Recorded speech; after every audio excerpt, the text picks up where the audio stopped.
No niin, ja hei kaikille. Tänään käydään läpi OpenSea-verkkokauppaa ja muutamia sen perusominaisuuksia sekä sitä, kuinka luodaan NFT tänne verkkokauppaan.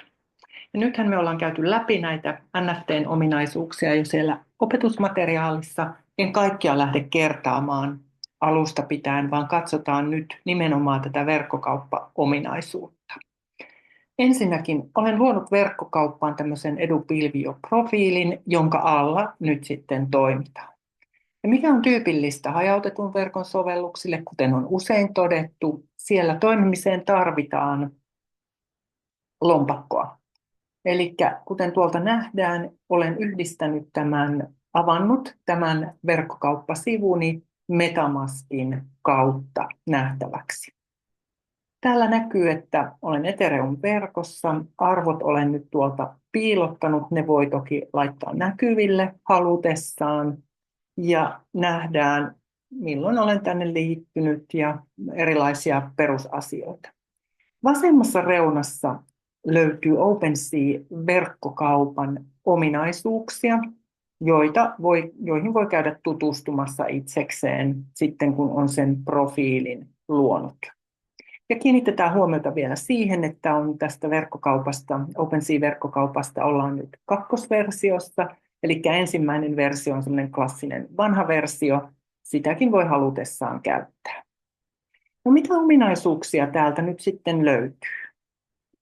Ensinnäkin, jotta täällä voi toimia myymällä näitä NFTitä, täytyy luoda collection, eli kokoelma.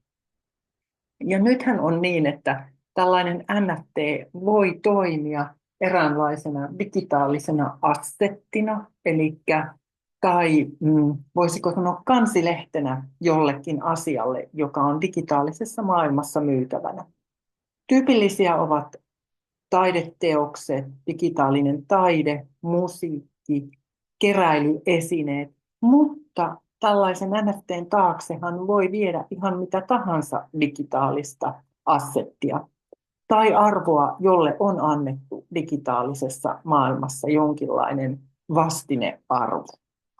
Ja minä olen luonut collectionin, eli kokoelman, jossa on nyt sitten yksi NFT, ja tämä on tämä minun oma luomani NFT, jonka olen siis koodannut AI:n kanssa, koska halusin tehdä asian alusta pitäen. Pääsemme paljon helpommalla tänään tästä NFTn luomisesta, kun käytämme tämän verkkokaupan ominaisuuksia. Eli lähdetäänpäs katsomaan. Olemme siis NFT-välilehdellä. Täältä löytyy paljon muitakin välilehtiä, joihin voi käydä tutustumassa. Ja sitten vielä näytän tuolta, että näin list item näppäimen alta löytyy ne mahdollisuudet, joiden kautta sinä voit myydä omia NFTitäsi. Eli tuolta eteenpäin niin aukeaa valikko, joka kertoo kuinka toimia ja jonne voit antaa erilaisia reunaehtoja, kuten hinnan, kaupan niin sanotun aukioloajan, eli kuinka pitkään tämä sinun item on myynnissä, ja muita erilaisia reunaehtoja kaupankäyntiin liittyen. Mutta katsotaanpa. Menemme siis vasemmasta reunasta studioon. Ja olen valmiiksi luonut yhden, tai itse asiassa kaksi collectionia, mutta yhden sitä varten, että voimme tänään katsoa tuota NFTn luomista tänne verkkokauppaan. Ja käytämme tätä collectionia nimeltään logo. Eli tarkoittaa sitä, että menen tuonne oikeaan yläkulmaan, painan Create-näppäintä, jonka jälkeen löytyy Collection of Item-niminen laatikko. Painan sieltä ja näin aukeaa sivu Create an NFT. Tämän jälkeen valitsen täältä, mitä haluan tuoda tähän NFT. Ja tuossa kerrotaan, mitä on teknisiä reunaehtoja tuon NFTn tuomiselle. Otetaanpa sieltä nyt vaikka. Mä nyt täältä toisin. No se nyt voi periaatteessa olla minun tapauksessa ihan mitä vain. Taas tuolta tuon transparent logon tänne myyntiin. Ja kirjoitan sille nimen.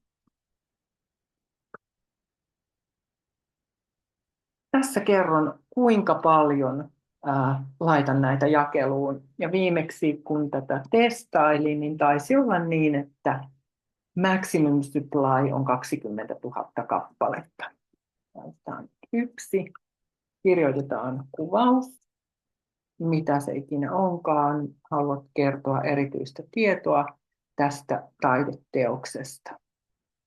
External link syntyy tälle itemille.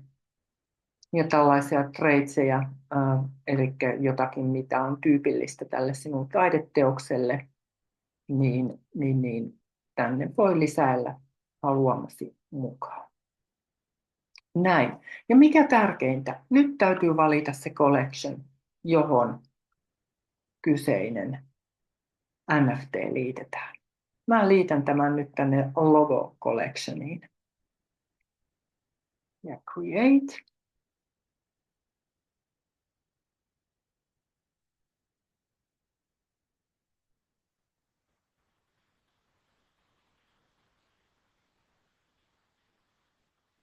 Näin. Nyt sitten kysytään, että haluanko luoda tämän.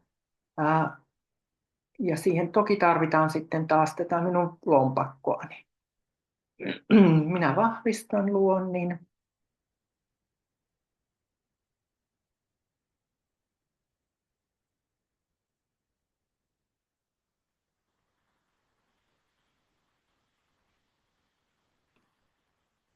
Näin. Voin sulkea. Ja näin minun logoni on nyt sitten niin sanottu lyöty, eli mintattu. Ja katsotaanpa sitä itemia.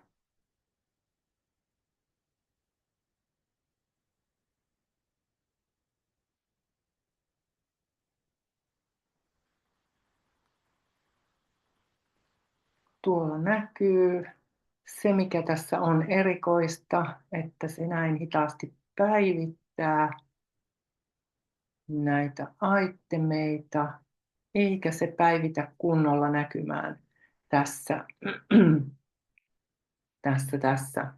varsinaisella näkymäsivulla. Mutta koska me vain testataan, niin me tyydymme nyt tällä kertaa tähän. No, se on transparent logo, niin voi olla näkyvyydessä. No ei siinä kyllä pitäisi olla mitään sen ihmeempää haittaa. Mutta me nähdään, että yksi tokeni ja logo. Ja nyt jos mä menen takaisin katsomaan tuonne profiiliin.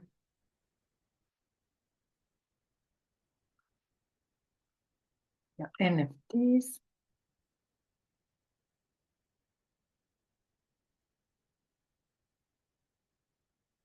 Näin. Me nähdään, että minulla on nyt 2 itemia siellä myynnissä.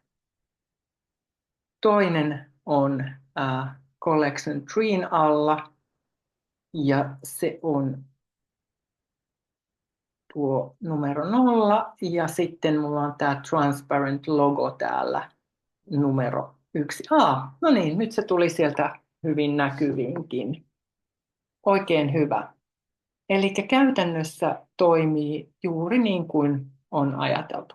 Nyt jos mä haluaisin myydä jomman kumman, otetaanpa tuolta, list item, aukeaa sivu, jonne voin sitten asettaa haluamani hinnan esimerkiksi tälle logolle, kuinka pitkään se on myytävissä ja onko sillä esimerkiksi jonkinlaisia muita reunaehtoja. Onko sen myyntiin muita reunaehtoja?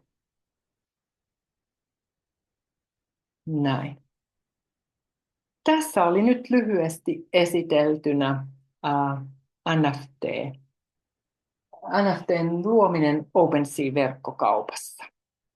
Toivottavasti nautit tästä esityksestä. Kiitos.